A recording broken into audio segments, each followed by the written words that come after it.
Dans cette vidéo, je vais te parler d'une stratégie que j'utilise au quotidien qui me permet d'attraper des ratios risque-profit énormes. Oui, ça m'arrive d'attraper des ratios de 1 pour 5, 1 pour 10, 1 pour 12 et une fois j'ai attrapé un ratio de 1 pour 18 avec cette stratégie-là. Ça peut paraître surprenant, mais je vais t'expliquer concrètement comment toi aussi tu peux t'en servir avec cette stratégie Sniper 100% Price Action pour attraper des ratios risque-profit énormes.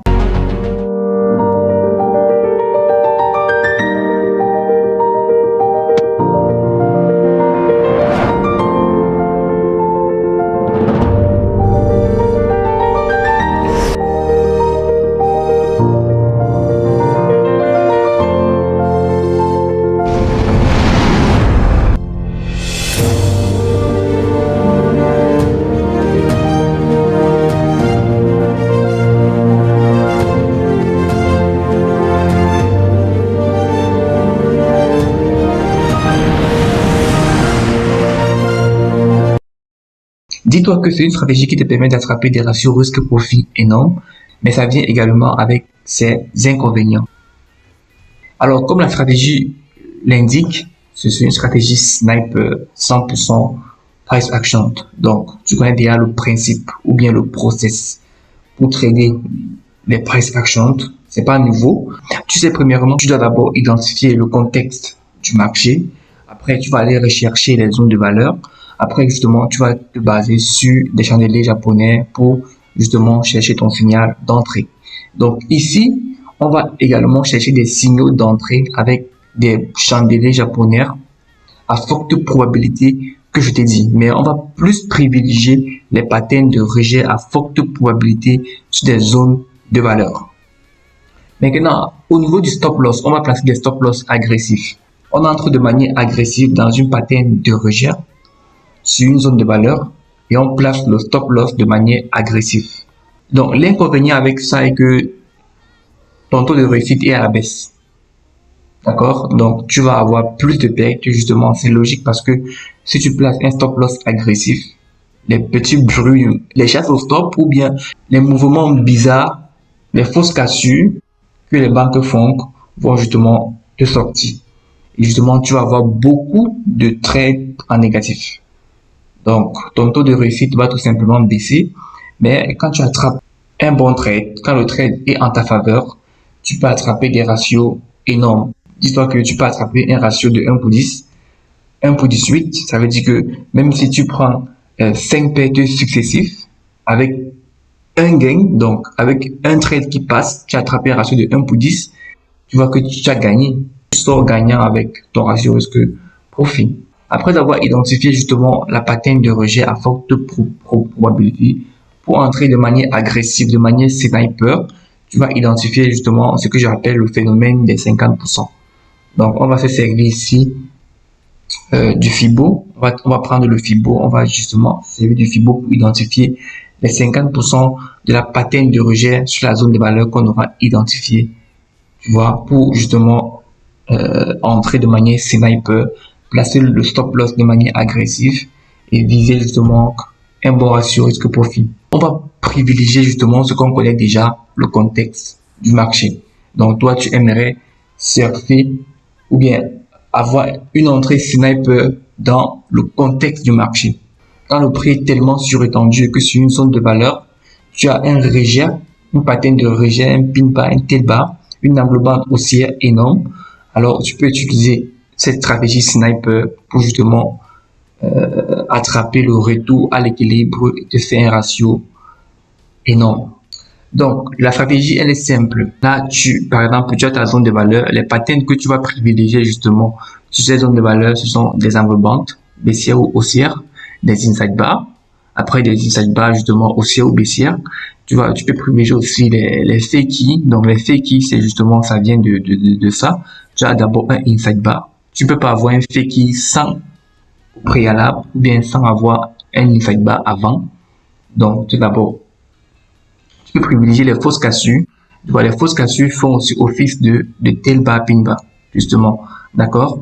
Tu peux aussi privilégier les tail bar, les pin bar. C'est ça qu'on parle ici. Donc, voici en fait, les principaux patterns tu vois, que tu peux privilégier sur des zones de valeur pour justement entamer avec cette stratégie-ci. Et justement, tu places ton stop loss de manière agressive, juste au-dessus de ton entrée. Donc, tu as identifié, par exemple, cette pattern-ci. Tu peux prendre un trade à la vente. Tu vas identifier le 50% de cette pattern-ci. Tu vois, de tout ça. Tu vas identifier le 50%. C'est quelque part ici. Et justement, tu vas entrer ici et placer ton stop loss ici, à ce niveau-ci, d'accord? Ton stop loss, il est de manière agressive. Et tu vas justement viser des ratios intéressants. Donc, il faut noter que une entrée sniper n'est qu'une composante ou une finition de ton plan de trading. Et du coup, tous les autres éléments doivent converger pour obtenir les meilleurs résultats. Donc, je ne suis pas en train de te donner une stratégie qui est justement isolée de ton plan de trading. Je donne ça pour que, en fait, tu puisses ajouter ça dans ton plan de trading. Il faut prendre en compte les éléments qu'on a déjà vus dans les vidéos précédentes pour soutenir cette stratégie-là pour que ça marche de manière convenable et avec des grandes probabilités. Donc, je vais te montrer dans les graphiques quelques exemples. Nous sommes ici sur le GBP USD. Là, tu peux voir, donc ici, par exemple, on était en tendance baissière, tu vois, et là, le prix était déjà surétendu. Quand tu vois ici là que en ce moment-ci, on peut voir que le prix était surétendu de pratiquement 500 pips, d'accord? 500 pips de surextension, c'est énorme, d'accord? C'est très énorme. Et là, tu peux voir que sur cette zone-là, cette zone-ci, donc ici, voici une zone de valeur, mais on n'a pas eu de pattern de renversement. Ici aussi, on n'a pas eu de pattern de renversement. C'est à ce niveau-ci qu'on a, tu peux voir le pin bar, tu peux voir ce magnifique pin bar ici. Magnifique pin bar, inside bar, cassure de la bougie, mais pas le haut. Donc, toi, tu veux trader l'inside bar, donc tu veux trader la cassure au fait de la bougie, mais ici. Parce que tu as remarqué justement une surextension du prix. Toi, tu veux trader justement le retour à l'équilibre.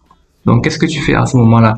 Tu vas prendre ton Fibo, tu vas placer de là à là, tu vois, donc la bougie mère. Et toi, ce que tu veux identifier avec le Fibo, c'est les 50%, d'accord? Les 50% se trouvent ici, à ce niveau-ci, d'accord? Donc, ça veut dire que tu vas placer ton trade quelque part ici. Donc, quelque part là, voilà. Tu places ton trade là, tu mets ton stop loss juste en dessous de la pattern en question, d'accord? Donc, tu peux supprimer ton stop. Donc là, tu peux déjà supprimer ton Fibo. Et là, tu peux voir que clairement, les 50% ici n'ont pas marché. Quand tu prends les 50%, tu vois que le prix décolle sans toi. Tu vois, le prix ici est parti sans toi. Et c'est bien. Là, je viens de commencer à te montrer des exemples et on a déjà des exemples qui ne passent pas. D'accord? Le prix ici a retracé. Tu vois, toi, tu veux trader, voilà quoi, l'angle bande, la cassure de l'angle bande, justement. Donc, tu mets tes 50% ici, tu vois, ça vient à quelques pips près, ça part sans te toucher. Tu vois que si derrière ça te touchait, tu devais avoir pratiquement un ratio de combien? Là, nous sommes à un ratio de 6. Et le prix ne vient jamais toucher ton stop loss. D'accord? Je vais te montrer d'autres exemples. Voilà, tu vois par exemple cet angle bande ici. Tu vois par exemple là, on a la cassure et on a le retest. Tu vois, cassure, retest, inside bar, cassure de la bougie mais pas le bas. Tu te dis que ok, moi je veux prendre une entrée sniper ici. D'accord? Tu places ton Fibo pour identifier les 50%. D'accord? Quand tu places ton Fibo, tu te rends compte que déjà que quand tu as la cassure ici, tu te dis que tu vas attendre le retest. Ok? Le retest vient avec une angle bande haussière. D'accord? Et en plus, tu vois que tu es sur la moyenne mobile. Donc, si on dézoome, on se rend compte que, voilà quoi, mean reversion en suivi de tendance, ça peut être un bon avantage pour toi de prendre le trade. D'accord? Donc, tu as identifié la cassure de la zone des 1,26. Le retest vient tu as identifié le retest est en cours, donc il y a une pattern englobante. Non, désolé. Tu as déjà la pattern englobante qui est faite. Tu as identifié la pattern englobante et là derrière, tu as inside bar, inside bar, inside bar. Tu te dis que ok, ici moi je vais attraper une entrée sniper. Qu'est-ce que tu fais? Tu prends, dès que tu as identifié déjà le premier inside bar, c'est à ce moment-là que tu prends ton Fibo pour tracer et là tu identifies les 50%. Donc dès que tu identifies les 50%, tu peux déjà placer ton ordre limite. Donc les 50% c'est ici. D'accord? Donc une fois que tu as placé les 50%, tu peux supprimer ton Fibo. Donc on a les 50% ici et tu vois que si c'est à ce niveau-ci, quand tu as vu l'inside bar-ci et que tu as commencé à placer ton Fibo pour identifier les 50%, tu vois clairement que le prix est venu là, il a touché. Tu mets ton stop loss justement ici, tout simplement. Tu peux également identifier si par exemple ici tu es très proche des 50 pips en intraday, par exemple ici on a 40, 45, 46, 50 pips en intraday ici, tu peux mettre ton stop loss quelque part ici, tu vois, pour ne pas être trop collé dans ton trade. Et là justement, tu t'en vas chercher un gros ratio, d'accord? Et là tu peux voir que le prix a réellement chuté. Et en aucun moment ton stop loss n'est inquiété. Tu vois que le prix n'est même pas venu chercher ton stop loss. Et là derrière, tu prends un ratio de combien? Regarde, c'est clair, hein? Jusqu'à ici, tu as un ratio de, on voit clairement que tu as un ratio de 11. Donc, ce sont des stratégies tellement puissantes. Là, j'ai pas besoin de te montrer plusieurs exemples, d'accord? Je t'ai déjà montré le principe. Tu peux aller sur tes graphiques, toi-même, tu vas voir. Là, je vais te montrer même un exemple qui s'est produit aujourd'hui, hein. Tu vas voir. Je suis sur le GBP USD. Ça marche sur ça marche vraiment sur tous les actifs, hein. Tous les actifs. Par exemple, ici, tu as un tel bar, tu vois. Le prix est surétendu de combien de pips? Le prix est surétendu ici de pratiquement, on va voir ça ensemble. Le prix est surétendu ici de pratiquement 300 pips. Ok, on peut avoir un retour à l'équilibre. Et là, justement, tu as identifié ton pin bar, tu vois. Tu as identifié ton pin bar, tel bar aussi. C'est clair. Tu prends ton Fibo, tu traces. Et tu mets, dès la clôture de la pattern haussière, du pin bar haussière, tu peux déjà placer ton entrée agressive, d'accord? Tu localises les 50%, il est quelque part ici, tu vois, les 50%, je sais pas si tu peux voir, clairement, les 50%, ils sont quelque part ici, ouais, ils sont là, à ce niveau-ci. Donc, tu vois clairement, ça coïncide directement avec même le niveau, donc je peux mettre que tu peux le laisser là. Et là, tu peux supprimer. Tu vois, donc dès que tu as identifié les 50%, tu places ton autre limite, tu mets ton stop loss quelque part ici. Donc, ça coïncide directement avec le niveau des 20 pips. Et ici, donc, ton stop loss est bien placé. Tu vois, tu mets ton stop loss là. Le prix vient, il te touche. Et là, tu as un ratio. Donc là, tu vises vraiment un très gros ratio, d'accord? Tu vises vraiment un très gros ratio. À ce moment, tu as un ratio de 5. Tu as un ratio de 3 ici. Déjà, si tu peux déjà te placer à break-even, même si le prix derrière se retourne, il te touche en stop loss. C'est le désavantage avec ça. Je te dis que tu vas prendre plus de pertes.